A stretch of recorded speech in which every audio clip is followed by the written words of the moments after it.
Imagine you're a cave woman. You recently swiped right on a caveman you think is really attractive, and now he's taking you out to dinner at a 5-star cave restaurant. As a cave woman, you've got the survival of your genes in mind, and this caveman seems like a safe bet natural selection-wise, so you're definitely thinking of making a cave baby with him. And then a hungry lion shows up. As your fight or flight response kicks in, suddenly reproduction is the very last thing on your mind. But why did that happen? Obvious answer, right? The lion.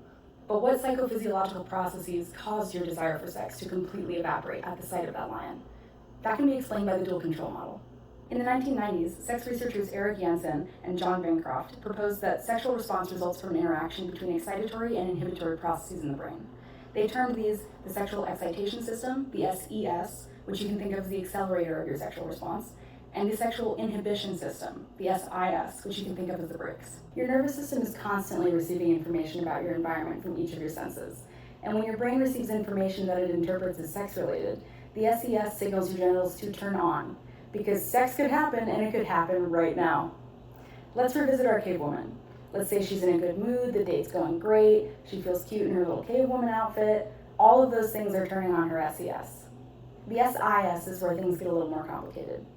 Janssen and Bancroft's research revealed that there are actually two facets of the SIS, in essence, two brakes. The first is inhibition due to threat of performance consequences, and the second is inhibition due to threat of performance failure.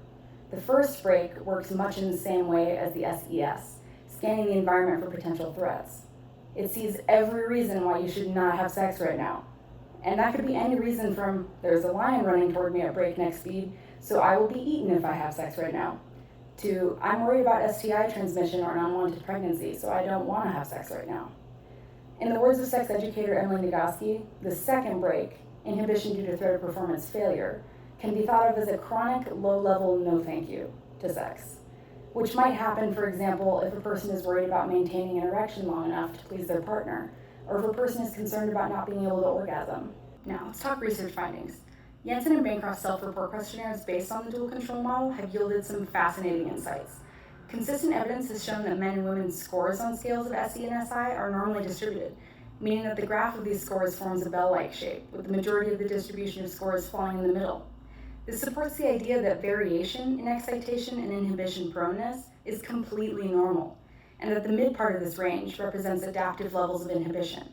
There is a wealth of questions that can be formulated based on the dual control model.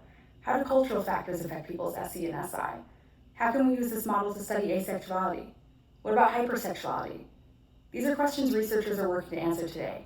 But with each new question answered, the science proves to us that we're all much more normal than we might have thought.